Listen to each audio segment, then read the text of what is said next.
Creatine. What effects does it really have on the body? Watch this. Our next caller is Adrian from California. Adrian, what's happening? How can we help you? Good morning, gentlemen. Thanks for having me on the show. Huge honor. Awesome. So I ran my MAPS Anabolic once and really liked it, got great results from it. And then you guys had a deal on MAPS Performance and Aesthetic as well. So I took advantage of that. And then so I ran Anabolic again, and then like thinking I was going to do Performance and Anabolic after that. And then, so I really had fun with it. I had a lot of fun with MAPS Performance. And at the start of phase 2, I actually started taking creatine.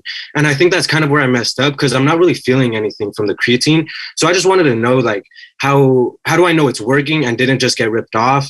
What are the effects of me taking it irregularly? And what's going to happen when I come off of it? Okay, good question. Yeah. So, I mean, did you get ripped off? It's unlikely. Creatine now is so inexpensive that if it's pure creatine monohydrate powder, it's most likely going to be creatine monohydrate. I mean, if you got it from a guy in the back of a BMW and around the corner, there is a chance it's not real. Yeah. But if you got it at a local store, do not buy some dude in a any trench coat white powder like it. that. You might get the wrong stuff. No, so I mean, you could always look at the company and see if they have third-party testing. It was third-party tested. I made sure. It's fine. How do you know it's working? Well, I mean, you get a little stronger. Your body weight goes up maybe a couple pounds. Is it going to have a profound effect? The only way to really know if you're going to have like really measure an effect on a supplement, even one like creatine, which is the most studied and backed ergogenic supplement in history, right, is to have all the factors be totally controlled. And then you add the supplement. And so this is how you would conduct a study. You keep your diet, your sleep, your workouts exactly the same, add creatine, and then to see if you notice a little bit of difference. But because you changed phases and things change, it's hard. You don't know what to compare it to. So that's about it. Now, is it working for you? Very likely. A small percentage of people will have issues with creatine. They'll have digestive issues, or they're called creatine non-responders. They might need to take a lot more to get any effects, in which case they start to develop gut issues, in which case I'd say don't supplement with it. What happens when you go off? Well, when you go off, you might lose the extra pound or two of water that creatine helps, maintain in your muscles. And you might lose a little bit of what's called ATP. That's the energy that creatine produces more of in the body. So you might lose a tiny bit of strength. How does this translate? For the average person, when I controlled things really well with clients and with myself, creatine would add about 5 pounds to a lift for the average man, and maybe a little less. One more rep. Yeah, like 1 or 2 more reps. Yeah. Okay. So it's not like this huge, profound effect, but remember, we're talking about supplements. Okay. So in supplement land, that is profound. Most supplements will do 0 when it comes to something like that if everything is the same. So that's about it. So it's not like you're going to notice this huge, crazy effect. What you might notice is when you go off, you might notice you're not as strong, maybe a little bit, maybe you're a little more sore. Vegans tend to notice a cognitive boost when they're on it. But aside from that, if your digestion's good, everything's good, it's actually a health supplement. My favorite part about answering this question is it gives us an opportunity to kind of highlight, and we've talked a little bit in the past about this, but this just goes to show you how little of an effect that supplements have. We are talking about the best supplement on the market.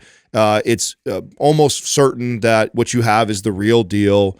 But that's how minimal of an effect it really has on our overall results when you think about the big things to focus on and you're taking the best thing out there. But I think that's a very common question I get with clients is because creatine is touted so much in the fitness space as like the holy grail of supplements for building muscle, people take it and they're like, I don't feel anything, right? Well, I don't notice anything. And it's like, yeah, that's how insignificant supplements are in the grand scheme of things. And to Sal's point, like the only way, like even I feel it is I have to be, and of course I've controlled so many things, diet and training consistently for long periods of time that I can feel a little bit of a difference. When I take it, I feel like Justin said, I can get maybe 1 more rep out, or like Sal said, I notice that my body's holding a little bit more water in my muscles. So I look fuller, which I like. But it's so minimal. I can tell because I've been doing this for so long and I've measured it with and without. The average person, real hard to tell how much of a difference creatine's really making. But it is helping. Yeah, and 5 grams a day. Just take 5 grams a day. It's about right for most people. Mm-hmm. Got you. All right. Does that help you? Yes, sir. Thank you so much. All right, man. Thanks for calling in. Thank you. Boy, I tell you, it's the how low the standards are in the supplement space. Like, you know, Yeah. creatine is the best. Why? It does something. It actually does something. Yeah, everything else does nothing, you know, for the most part. And then this does something, and it's measurable. Beta alanine is another supplement they can measure in studies. But unless you're super dialed and you know your body and you take it, you're not going to notice, except for maybe the tingly effect it gives some people in their skin. Well, you said something that I think is so important. It's like him simply changing a program is He's not going to know what to compare it to. Anyway. that is so significant. And like in the grand scheme of things, when it comes to building muscle, getting stronger, losing body fat, switching to a new program will be more profound than taking much more, adding a supplement or getting a good night's rest will be more profound.